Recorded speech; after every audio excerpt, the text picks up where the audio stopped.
everybody, and welcome back to Minecraft Pocket Edition Redstone. Yes, today we are going to be reviewing this elevator that I have built that has a multi-story selector and is very simple, but it does involve slime blocks. So just a warning, you need slime blocks for this. If you don't have slime blocks, and if you don't have a slime farm in survival, then unfortunately this won't work for you. Or you might just have a lot of slime lying around for some reason, and if you don't have a slime farm, in which case this might work for you. Okay, anyway, let's go in. So, let's say you want to go to the 4th floor. So we're going to flick up the lever to the 4th floor. I have been to the 2nd floor. And so you're going to flick up the lever to the 4th floor. Then press the button, and you go up. All the doors are closed until you get to the 4th floor where the door is open. How interesting. And so yes, this is floor 4. And just to show that it's actually in the correct order, there's floor 4, then floor 3, then floor 2. So, let's go back in. Now, the next guy walks in, and they say, oh, look, someone's been to floor 4. Well, I don't want to go there. I want to go to floor 2. So they go flick the floor 2 button, then they press the button, and they walk out of the elevator. And they're on floor 2 now. It's magical. And then the next person walks in, and they say, well, you know, I don't want to go to floor 2 or 4th floor. I want to go to floor 3. Sorry about that. You just had a glitch. Floor 3, so you press the button now, then you go up, and you're up, and then you exit the elevator, and you're on floor 3. Now, what exactly happened there was why we had a cut, was because I had accidentally ticked this repeater one too soon. So the 4 mechanism was activating too soon, and it was glitching out. So I have fixed that, and now we are going to continue on with the review. So, yes, as you can see, I did build this all myself. Yeah, so let's show you how it works. So, the actual elevator itself, when you press the button inside, here I'll just show you where it is. It's right there. Then if we come around here, you can see exactly what's going on in the redstone mechanics. So, you have the redstone here, it comes down here, and then it goes in there to activate that piston, which will push up a slime block and launch you up to the next floor. Now, what also happens is the trail also leads to here, which alternates this panel, which then turns this on, and then here's another interesting thing. Excuse me. So to give you a little bit of a delay while you travel, we have this repeater here, and it has a delay. It has a tick delay. It has a few here. How many ticks is that? Okay, so it is 1, 2. Okay, so 1 tick, 2 ticks, 3 ticks down. That's where it's supposed to be, and so then what you do is what happens is that this will light up, and then this will give it a bit of a delay, and then you will be up the floor, and then it'll push out, and this will come in, and I'll show you. I'll just destroy a little bit of the area just so you can see. And what exactly happens is that this slime block gets pushed in. Now, since it's a slime block, it pulls this sticky piston with it. So it pulls the sticky piston and the slime block in. I'll talk about this piston here later. And then, once it's gone all the way in there, you can see there's the redstone trail behind there, which will then make the slime block a temporary redstone activator, or whatever that's called, which will then power the piston. So that's a bit confusing, but essentially, so here, let me set up a demonstration for you. So we have the redstone here, and then we have a power rail here, and then we'll go ahead and grab a where is it? We'll grab a pressure plate, and then you go a step here, and the power rail lights up. Now, we can also throw an item here as well, just to show you for demonstration. So, because of the fact that it's pushing into that pine block, the rail lights up. Now, another thing that you can do is if the rail were to be here, it also lights up. So that's essentially the same thing that's happening.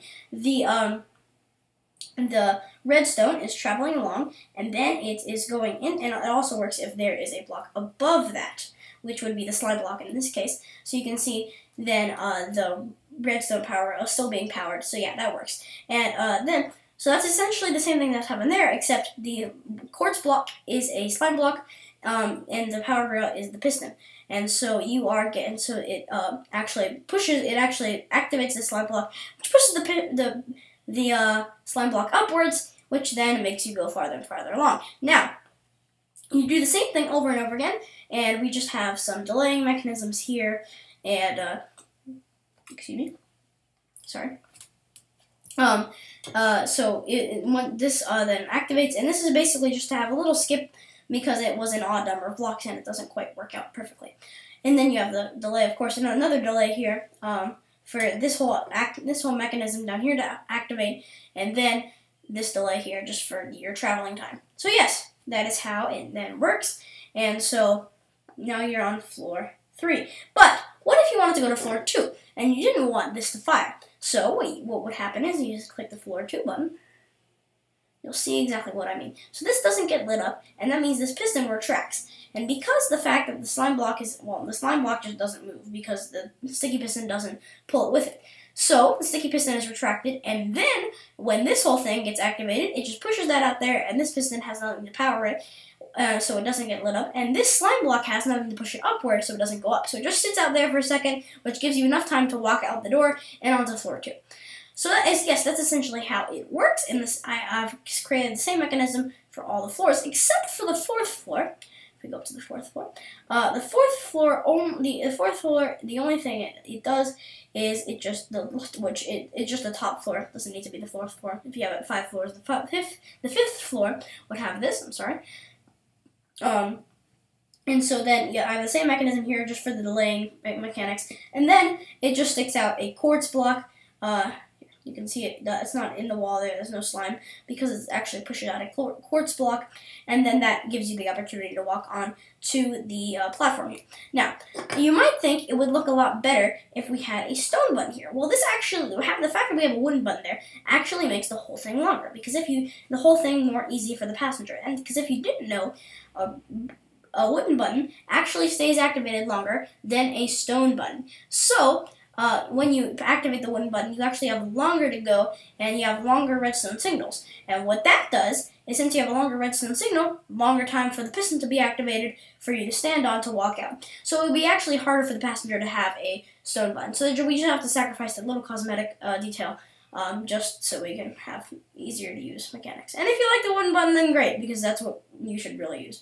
Anyway, but if you are fast, then you probably don't need the wooden button. You can use a stone button or whatever you want, and you can also use a different block type. This is just quartz. I like quartz. If you haven't noticed, all my creations are basically quartz, except for my plain models, which were from a long time ago. Yeah, so that's basically how it works. Now we're going to move on to a bit of a tutorial on how to build it. Not really a big tutorial.